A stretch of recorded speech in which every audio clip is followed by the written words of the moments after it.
ایک حاجی صاحب کافی بیمار تھے۔ اب ان کے گردے واش ہوتے ہوتے ختم ہو چکے تھے۔ ایک وقت میں آدھا سلائس ان کی غذا تھی۔ سانس لینے میں بہت دشواری کا سامنا تھا۔ نکاہت اتنی کہ بغیر سہارے کے حاجت کے لیے نہ جا سکتے تھے۔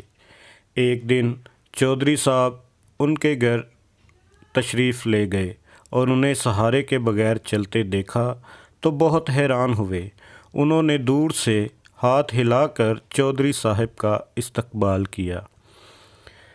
چہل قدمی کرتے کرتے حاجی صاحب نے 10 چکر لان میں لگائے، پھر مسکرا کر ان کے سامنے بیٹھ گئے۔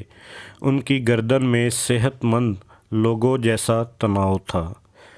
چودھری صاحب نے ان سے پوچھا کہ یہ معجزہ کیسے ہوا؟ کوئی دعا، کوئی پیتھی، کوئی تھراپی، آخر یہ کمال کس نے دکھایا؟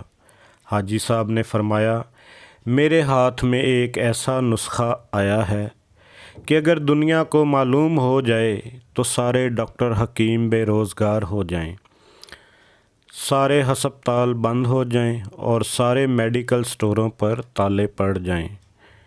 چودھری صاحب مزید حیران ہوئے کہ آخر ایسا کون سا نسخہ ہے جو ان کے ہاتھ میں آیا ہے۔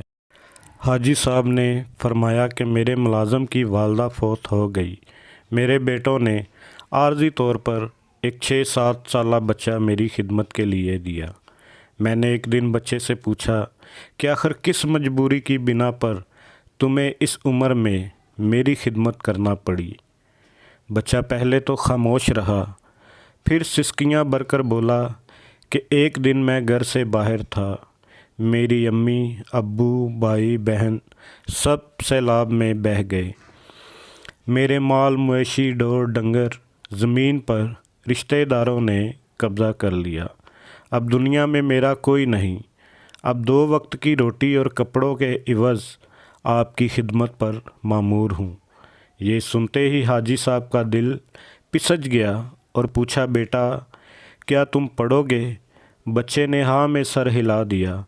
حاجی صاحب نے مینیجر سے کہا کہ اس بچے کو شہر کے سب سے اچھے اسکول میں داخل کراؤ۔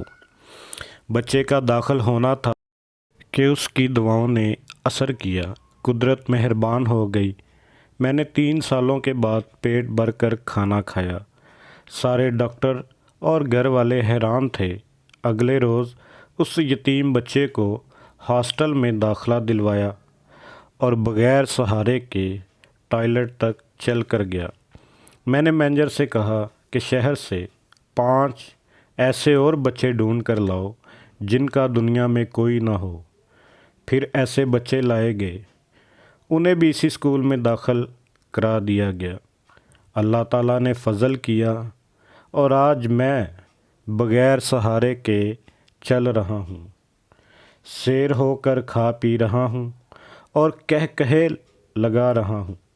حاجی صاحب سینہ پھلا کر گلاب کی کیاریوں کی طرف چل دیے اور فرمایا، میں اب نہیں گروں گا جب تک کہ یہ بچے اپنے قدموں پر کھڑے نہیں ہو جاتے۔ حاجی صاحب گلاب کی کیاریوں کے قریب رک گئے اور ایک عجیب فکرہ زبان پر لائے۔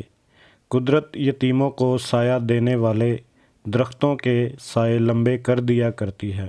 دوستو ویڈیو پسند آئی ہوئی ہو تو لائک، شیئر اور چینل کو سبسکرائب کریں۔ شکریہ۔